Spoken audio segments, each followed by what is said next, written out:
예, 오늘 송구 영신 예배 때 우리 주시는 말씀 보겠습니다. 우리 구약 성경 시편입니다.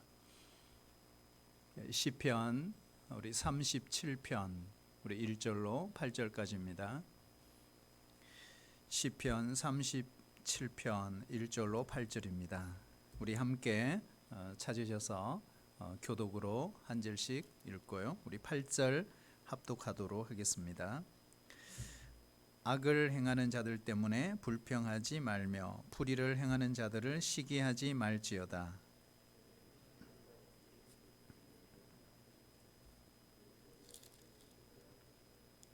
여호와를 의뢰하고 선을 행하라. 땅에 머무는 동안 그의 성실을 먹을거리로 삼을지어다.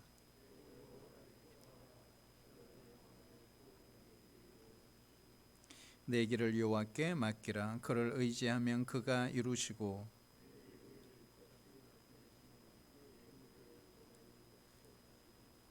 여호와 앞에 잠잠하고 참아 기다리라. 자기 길이 형통하며 악한 꾀를 이루는 자 때문에 불평하지 말지어다. 분을 그치고 노를 버리며 불평하지 말라. 오히려 악을 만들 뿐이라. 아멘. 오늘 우리 현장에서 우리 교우들이 많이 참여하지는 못했습니다. 일부만 오시라고 해서 예배를 함께 드리고 있습니다. 참 안타깝고 우리 송구 영신 예배를 이렇게 드려본 적은 처음인 것 같습니다. 그래도 어느 곳에 있든지 하나님께서 우리 예배를 받으시고 또 이 송구 영신 예배를 통해서 정말 2022년도가 새해가 되는 은혜가 있기를 주의 이름으로 축복합니다. 2021년도도 우리가 조금만 있으면 역사 속에 사라집니다. 그리고 새로운 한 해가 시작이 되는 것입니다. 새해는 달력이 바뀐다고 해서 새해가 되고 새날이 되는 것은 결코 아닙니다. 우리가 자정 가까이 되면은 우리나라도 전 세계적으로도 카운트다운에 들어갑니다. 10초, 9초, 8초, 7초, 3초, 2초, 1초 와 하고 사람들이 손뼉을 치면서 함성을 지르고 큰 소리로 외칩니다. 손뼉을 치고 함성을 지른다고 해서 새해가 오는 것이 아닙니다. 새날이 되는 것도 아닙니다. 지금도 수많은 사람들이 해맞이 명소를 찾아가서 일출을 맞이하며 한 해의 소원을 빌기도 합니다. 제 고향도 보면 수많은 인파들이 몰려옵니다. 해맞이 행사가 끝나고 나면 그 뒤에 보면 온통 쓰레기들이 가득한 걸 볼 수 있습니다. 사실은 이런 모든 것들을 보면 허구고 허상에 불과한 거예요. 우리 인간들이 하는 모든 행위들은 색을 원하고 새해를 원하고 새날을 원하지만 과연 이런 행위들이 우리에게 새해를 주고 새날을 줄 것인가 하는 것입니다. 우리 인간 속에서 나오는 것은 바로 부패와 타락과 시드는 것 외에는 없는 것입니다. 여러분, 영원한 것은 하나님과 하나님 말씀밖에 없습니다. 그래서 하나님 안에서 나오는 것, 말씀 안에서 나오는 것만이 영원한 것이고 그 영원하신 하나님께서 주시는 것만 새로운 것입니다. 전도서 1장 9절에 보면은 해 아래에 새 것이 없다라고 했습니다.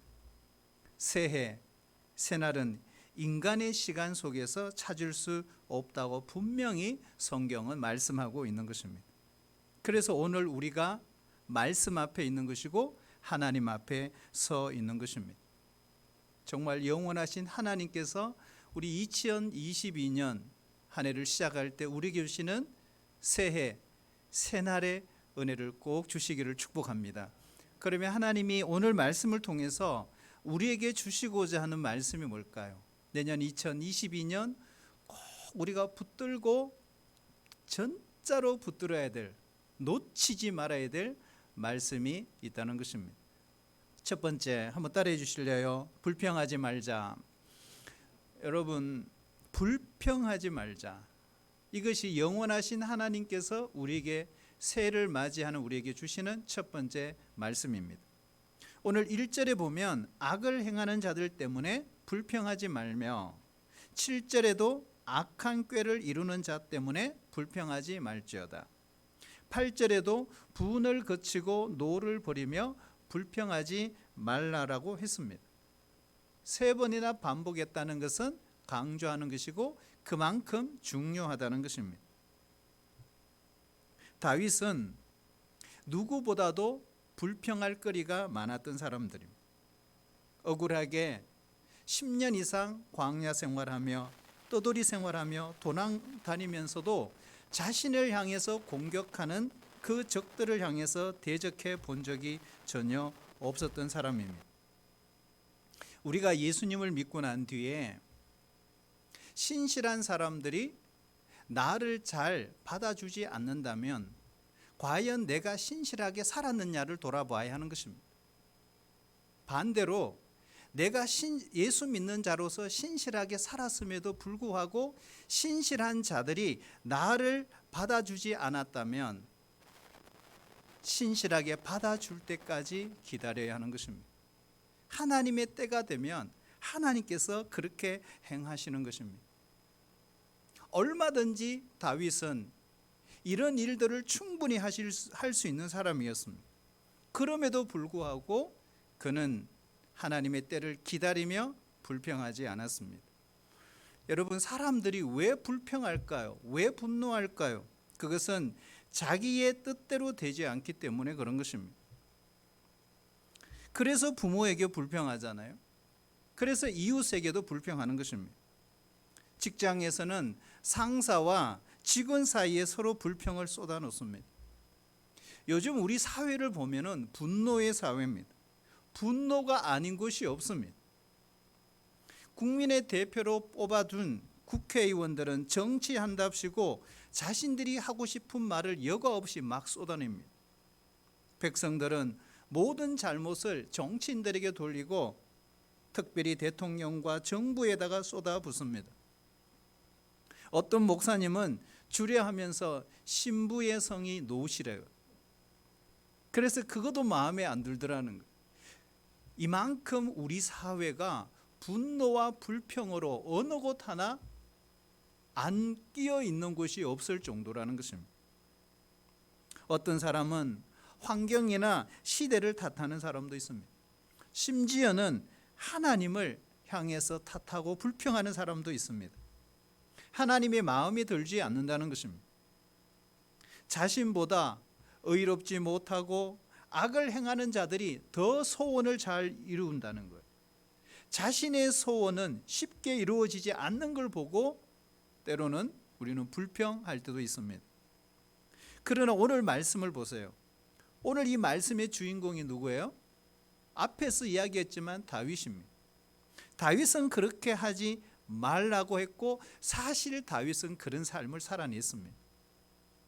왜냐하면 우리가 계속해서 불평하다 보면요, 우리도 그 행악에 치우치게 되기 쉽기 때문에 그런 것입니다.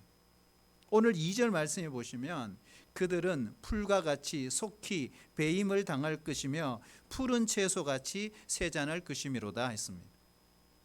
내 마음대로 되지 않았다고 해서 다른 사람들이 나보다 더 불의를 행하고 악을 일삼는 자들이 잘 되었다고 해서 그것 때문에 불평하지 말라, 불만하지 말라, 이렇게 말씀을 하시는 겁니다. 사무엘 존스라는 분은 이런 말을 했어요. 불평은 다른 사람을 해치는 것보다 자신을 훨씬 더 많이 해친다. 사람이 남에게 불평을 품고 있으면 생각을 바로 할 수 없다. 왜냐하면 모든 생각이 불평으로 인하여 삐뚤어져 나가기 때문이다라고 했습니다. 우리는 불평 대신, 사랑하신 여러분, 내년 2022년도가 새해가 되려면, 새날이 되려면 하나님을 의뢰해야 합니다. 오늘 3절 말씀해 보시면 여호와를 의뢰하고 선을 행하라. 땅에 머무는 동안 그의 성실을 먹을거리로 삼을지어다라고 했습니다. 하나님을 의뢰하는 자에게 두 가지 행동이 나타납니다. 첫 번째는 선을 행합니다. 하나님을 의뢰하는 사람은 하나님께서 결국에는 모든 것을 공평하게 심판할 거라고 믿기 때문에 그렇습니다. 그리고 하나님의 뜻에 합한 일이 이루어질 것이라고 하는 확신이 있기 때문에 다윗은 계속해서 그럼에도 불구하고 불평하지 않고 선을 행할 수가 있었던 것입니다. 갈라디아서 6장 9절에 보면 우리가 선을 행하되 낙심하지 말지니 포기하지 아니하면 때가 이름에 거두리로다. 뿌리는 대로 거두는 거다는 것. 때가 되면 하나님께서 거두실 것을 믿는 믿음이 있었기 때문에 다윗은 끝까지 하나님을 의뢰했던 것입니다. 세상을 너무 탓하거나 불평하지 마십시오.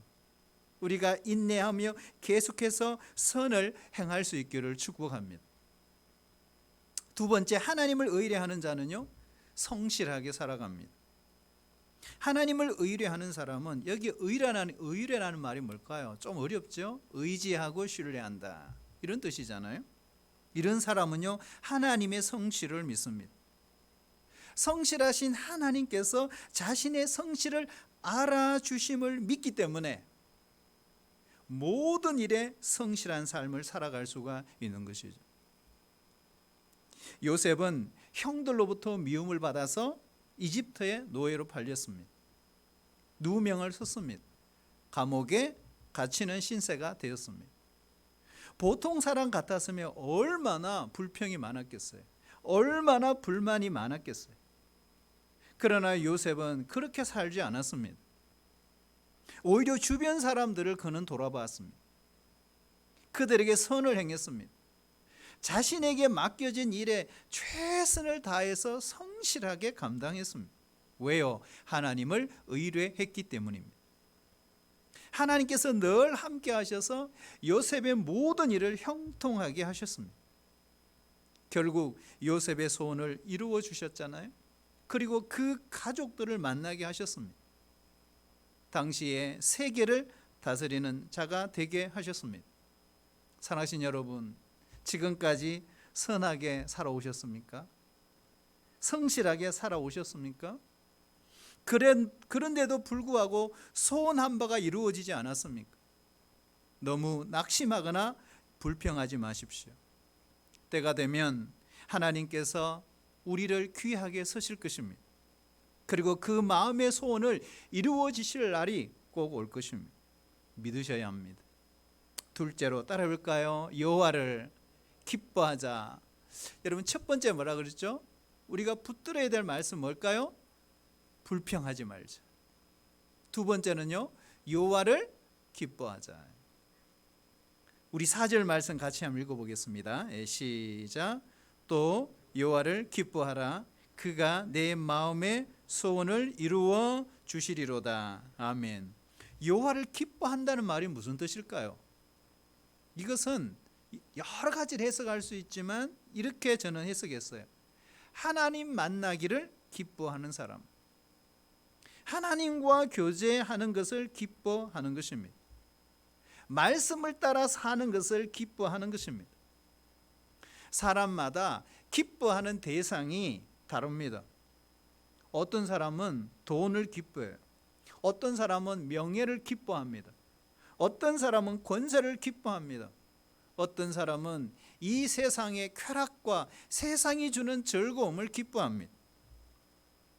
연애하는 청년들은 자신의 연인이 내 삶의 기쁨이 되기도 합니다. 부모에게 있어서는 자식이 기쁨입니다. 저는 목사로서 교우들을 대하면서 얻는 기쁨 가운데 하나가 임종이에요. 임종을 지켜볼 때 기뻐요. 왜 그럴까요? 임종을 지켜보는데 슬퍼야 되잖아요. 우리가 인간적으로 보면은 사실 세상을 떠나는 그 장면은 슬픔이지만 그것보다 슬픔 속에서도 천국에 대한 소망의 기쁨으로 충만한 그 성도들의 마지막을 보는 모습이 바로 성도들에게 주어진 얼마나 큰 특권이요 기쁨인지 모른다는 것입니다. 마음으로부터 하나님을 기뻐하십시오. 하나님 만나는 것을 여러분 기뻐하시길 바랍니다. 예배 자리에 있음을 기뻐하십시오. 오늘 현장 예배 오신 여러분들 특권이 주어진 여러분들 기뻐하십시오. 말씀을 듣는 것을 기뻐하십시오.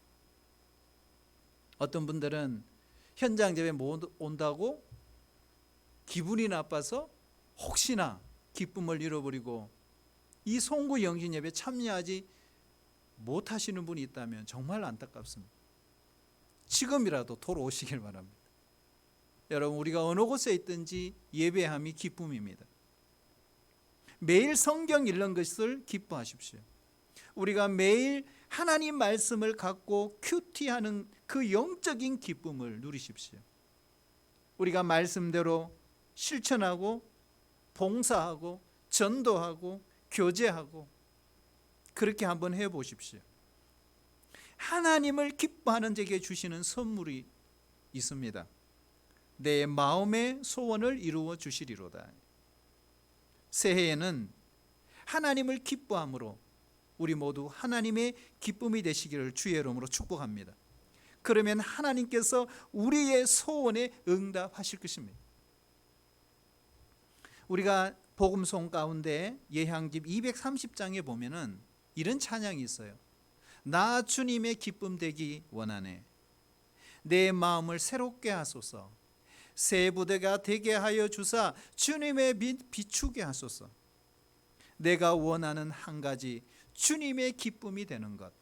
내가 원하는 한 가지 주님의 기쁨이 되는 것. 주님의 기쁨이 되기를 소원해야 합니다. 우리가 주님 앞에 자주 나아가 주님의 말씀을 들으며 쉬지 않고 기도하고 주님의 말씀을 따라서 순종하고 봉사하고 전도하고 선교하는 정말 그런 복된 새해, 진정한 새날이 되시기를 축복합니다. 그러나 여러분, 꼭 여기서 우리가 기억해야 될 것이 하나 있습니다. 우리가 이렇게 불평하지 않았습니다. 그리고 하나님을 의뢰했습니다. 그리고 하나님을 기쁘시게 하는 삶을 살아감에도 불구하고 우리의 소원이 금방 다 이루어지는 것은 아닙니다. 우리가 살다 보면 때때로 오래 기다려야 할 때가 있습니다. 견뎌내야 될 그런 고난이 찾아올 수도 있습니다. 뜻밖의 시련이 찾아올 수 있습니다. 여러분, 그때 우리가 어떤 자세를 취해야 될까요? 그것이 5절에서 7절입니다. 내 길을 여호와께 맡기라. 여러분, 맡길 수 있겠습니까? 그것이 믿음입니다. 그를 의지하면 그가 이루시고 내 의를 빛같이 나타내시며 내 공의를 정오의 빛같이 하시리로다. 그리고 중요한 게 있어요. 여호와 앞에 잠잠하라. 기가 막힌 말씀이죠. 참고 기다리라. 이것이 믿음이라는 거예요. 모든 것을 다 하나님께 내어 맡기고 그분을 의지하라는 말씀입니다. 우리 자신의 힘으로는요, 이 소원을 이루는 것이 아니라는 거예요. 하나님께서 이루어 주시는 것이라는 거예요. 그러므로 하나님을 온전히 신뢰하고 그분께 모든 것을 내어 맡기는 것입니다. 우리가 할 일은 뭐예요? 모든 일에 최선을 다하고 하나님께서 이루어 주실 때까지 오늘 다윗처럼 그 10년이란 긴 세월 동안 방황하며 남의 땅에 돌아다니면서 억울한 삶을 살았지만 하나님이 말씀하실 때까지, 하나님이 부르실 때까지, 하나님이 응답 주실 때까지, 그 소원을 이루실 때까지 그는 잠잠히 기다렸다는 것입니다. 대체로 우리나라 사람들의 기질 가운데 하나가 조급증이에요. 한국에 거주하고 있는 그 외국인들 대상으로 해서 이 한국 사람들 빨리빨리 순 10을 뽑았어요. 첫 번째가 자판기에서 커피가 내려오는데 손 집어 넣어서 컵 잡고 기다리기. 이게 첫 번째라. 두 번째는요, 버스 정류장에서 버스가 출발하면 뒤따라가면서 추격전 벌이기. 우리나라밖에 없대요, 이게. 세 번째는 화장실 들어가기 전부터 어떻게 해요? 미리 지퍼를 내리기. 요 증상이 몇 세부터 나타난 줄 아세요? 50부터 나타나요. 네 번째, 삼겹살 다 익기도 전에 먹기. 자, 이거 먹는 거 봤어요, 우리 청년들. 깜짝 놀랐어요. 다섯 번째, 엘리베이터에서 2초도 못 참고 닫힌 버튼 누르기. 이런 거. 여섯 번째가요, 3분 이상 기다려야 하는 컵라면을 3분도 되기 전에 뚜껑 열어 먹기. 뭐 이런 거. 일곱 번째는 영화관에서 마지막 자막 엔딩이 끝나기도 전에 일어나기. 뭐 이런 거. 여덟 번째, 화장실에서 볼일 보면서 양치질하기. 아홉 번째, 인터넷이 3초 안에 안 열리면 닫아버리기. 열 번째, 편의점에서 음료수를 구매한 뒤 먼저 마시고 계산하기. 뭐 이런. 우리도요 보면 신앙생활에 이런 초급증에 빠진 것이 아닐까 하는 거예요. 하나님의 제가가 날 때까지 진득하게 기다리지를 못하는 거예요. 그래서 일을 망칠 때가 얼마나 많은지 몰라요. 우리는 항상 이 자세를 늘 가져야 합니다. 어떤 자세요? 따라해볼까요? 결정권자는 주님이시다. 내가 다 결정해버리고 내가 다 이미 판단하고 끝내버리는 거죠. 제가 어떻게 하면 좋습니까? 어떻게 결정하시든지 순종하며 따르겠습니다. 주님의 뜻을 묻는 것입니다.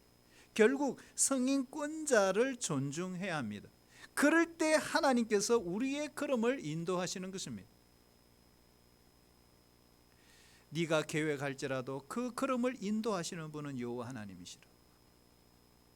네가 경영할지라도 그 경영을 이루시는 분은 하나님이시라. 셋째로, 그러므로 우리 새해에 꼭 기억해야 될 것이죠. 따라볼까요? 하나님보다 앞서지 말자. 하나님보다 앞서지 말자. 여러분, 예수 믿는 사람들은 딱 두 가지 현상이에요. 예수님을 등지거나 예수님보다 앞서거나. 이건. 그런데 오늘 다윗은 어떻게 해요? 하나님보다 앞서지 말자, 이 이야기를 하고 있는 거예요. 우리가 살아가는 2020년도 이 현실은 우리가 아무리 긍정적인 사람이라 할지라도 이러한 상황이 계속 이어진다면 불안한 마음을 가질 수밖에 없습니다. 지금까지 우리는 그럭저럭 2년 가까이 코로나 팬데믹과 함께 살아왔지만 앞으로 우리가 살아갈 날 속에 무슨 일이 날지 아무도 알 수가 없습니다. 날마다 들려오는 뉴스는 우리의 마음을 참 어둡게 합니다. 기업들이 투자를 하지 않고 날마다 경기는 불황이고 최저임금 보장으로 자영업자들이 힘들어졌습니다. 청년 일자리가 없습니다. 기름값도 오르죠. 건강보험료, 실비보험료, 물가도 많이 올랐습니다. 국제 정세가 참 불안합니다. 그리고 코로나 팬데믹이 언제 멈출지 예상할 수 있는 사람은 아무도 없습니다. 내 아이가 백신 맞아도 괜찮은 거야? 어떤 사람은 맞아도 괜찮다 그러고 어떤 사람은 절대로 맞으면 안 된다. 부모들은 불안한 것입니다. 정말 이런 소식으로 한시도 마음 편하지 않는 이 현실, 우리가 정말로 어디로 가야 될지 헤맬 수밖에 없는 것이 우리의 삶이에요. 어쩌면 2020년도는 더 불안할 수 있어요. 우리가 이 현실 속에서 불안해 할 수밖에 없는 우리에게 오늘 하나님께서 우리에게 들려주시는 메시지가 있잖아요. 그게 뭘까요? 바로 너희 염려를 다 주께 맡겨버려라. 그가 너희를 돌보심이라. 사랑하신 여러분, 하나님께 내 삶을 맡길 수 있기를 축복합니다. 그리고 하나님만 바라보고 따라가셔야 합니다. 우리의 계획했던 일들이 그때서야 비로소 이루어지게 될 것입니다. 도대체 이 늦은 밤에 왜 하나님을 찾습니까? 왜 하나님께 와서 이렇게 예배합니까? 왜 우리가 하나님 말씀 앞에 이렇게 서 있습니까? 우리가 무슨 사업을 할까? 어떤 집을 장만할까? 결혼은 언제쯤 할까? 사람들은 이런 모든 계획을 세웁니다. 그러나 여러분, 응답은 하나님께 있습니다. 예를 들면 우리가 직장에서요, 사업 계획서를 작성합니다. 한 해 시작하면서 목회 일정을 잡습니다. 그러나 그 계획서를 작성한다고 그대로 실행에 옮기는 것은 아닙니다. 왜요? 계획을 짰더라도 최종 승인을 받아야 합니다. 누가 승인해야 돼요? 회장이, 대표가. 직원이 아무리 멋진 계획을 세워도 최종 승인권자의 승인이 있어야 그 사업이, 그 계획이 실행이 된다는 거죠. 여러분, 우리 하나님은 어떤 분이신가요? 바울이 이렇게 말해요. 로마서 11장 36절에 보면은 이는 만물이 주에게서 나오고 주로 말미암고 주에게로 돌아감이니라. 모든 인간을 포함해서 이 세상의 모든 만물의 근원은 하나님이시라는, 모든 것은 하나님에게서 시작이 되는 것입니다. 심지어 우리의 꿈, 우리의 계획, 최종 승인권자인 하나님이 허락하지 않으면 안 된다는 거예요. 회사에서 직원이 아무리 멋진 프로젝트를 딱 올렸다고 생각해 봐요. 그래도 회장이 안 돼. 그 계획은 폐기 처분되는 것이죠. 우리가 야고보서 4장을 우리가 묵상을 했잖아요. 크게 보면 한 사업가가 어떤 도시에 가서 1년을 머물면서 장사하여 돈을 좀 벌려고 계획을 세웠습니다. 그런데 계획 세운 대로 그 일이 마음대로 되었습니까? 성경은 뭐라고 하고 있습니까? 중요한 것은 성경이 뭐라고 하고 있냐는 거예요. 이렇게 말하고 있어요.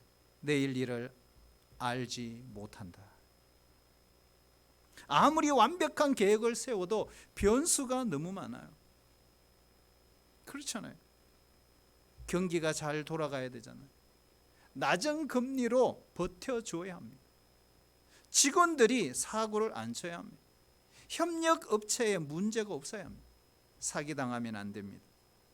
하지만 아무리 완벽한 계획을 세워도 우리의 힘으로 어찌할 수 없는 일들이 발생하는 일이 틀림없이 일어나게 되는 거죠. 여러분, 신자의 삶은요, 가나안 땅에 비유합니다. 이게 무슨 말일까요? 이집트와 가나안의 삶, 우리가 예수님 믿기 전과 예수님 믿은 후에 무엇이 다를까? 이집트에서는요, 이 나일강이 있습니다. 그래서 이집트 사람들은 거기에 살 때 늘 나일강에서 물을 끌어서 농사를 지었습니다. 그러나 가나안에 들어오면 달라졌습니다. 물을 끌어올릴 만큼 큰 강이 없어요. 그러면 어떻게 해야 되나요? 가나안 땅에서는 하나님께서 이른 비와 늦은 비를 내리신다고 했습니다. 그래서 파종하고 추수를 하는 것입니다. 그리고 그 다음에 어떻게 해요? 하늘을 쳐다보는 것입니다. 왜요? 비를 내리시는 하나님의 손길을 기다리는 것입니다. 이것이 바로 구원받은 신자의 삶입니다. 우리가 기도해야 되는 이유가 여기에 있습니다. 하나님의 뜻, 내 뜻이 있다면 여러분, 누가 포기해야 되나요? 여러분 한번 물어보세요. 하나님의 뜻과 내 뜻이 있어요. 그러면 누가 포기해야 됩니까? 누가요? 우리를 향하신 하나님의 뜻은 창세전에 세워져 있는 것입니다. 창세전에 세우신 그 하나님의 고집을 꺾으려고 하면 그게 가능하겠느냐는 것입니다. 요즘 저는 목회를 하며 욕심을 내려놨어요. 많이 내려놨습니다. 그래서 하나님이 이끄시는 대로 순종하니까 얼마나 편한지 몰라요. 우리는 양입니다. 우리 하나님은 목자세요. 양에게 필요한 것은 목자에 대한 신뢰입니다. 때로는 가시덤불을 헤치고 나갈 때가 있습니다. 당장에는 힘들죠. 불평이 나오죠. 하지만 목자는 그 가시덤불 뒤에 푸른 초장, 맑은 시냇물가가 있기 때문에 그쪽으로 인도하는 것입니다. 오늘 말씀 속에서 결코 우리가 놓치지 말아야 될 이 한 해 꼭 붙들어야 될 말씀이 있습니다. 그게 뭘까요? 이렇게 하나님의 인도하심을 받으려면 조건이 있다. 조건. 그게 뭘까요? 양이 목자의 말을 믿고 따라가야 한다. 한번 따를까요? 양은 목자의 말을 믿고 따라가야 합니다. 하나님의 말씀을 따르지 않고 살았기 때문에 삶이 혼란스러운 거예요. 그래서 넘어지는 거예요. 때로는요, 하나님의 말씀이 나에게 유익되지 않는 것 같아도, 예를 들면 때로는 재정적인 어려움이 생기고, 관계의 어려움이 생기고, 내 몸에 질병의 어려움이 생기고, 우리 가정의 자녀들 때문에 자녀가 속을 썩일다고 할지라도, 그래서 하나님이 나를 벼랑 끝으로 이끌고 가는 것 같은 느낌이 들어도, 다윗처럼 하나님을 믿는 사람은 무조건 말씀을 믿고 따라갑니다. 하신 여러분, 우리가 새해가 시작되었습니다. 그래도 우리가 붙들고 붙들어야 될 말씀 꼭 기억해야 됩니다. 하나님, 2022년도에는 불평하지 않겠습니다. 하나님의 기쁨이 되겠습니다. 그리고 하나님께 내어 맡기겠습니다. 그리고 하나님보다 앞서지 않겠습니다. 순간순간 기도를 통해서 하나님께서 우리의 길을 여시고 믿음으로 걸어가면 우리의 그런 걸음을 평안의 길로 꼭 인도해 주실 것을 믿습니다. 이 말씀 꼭 붙드시고 새날 새해가 되는 은혜가 있기를 주의 이름으로 축복합니다.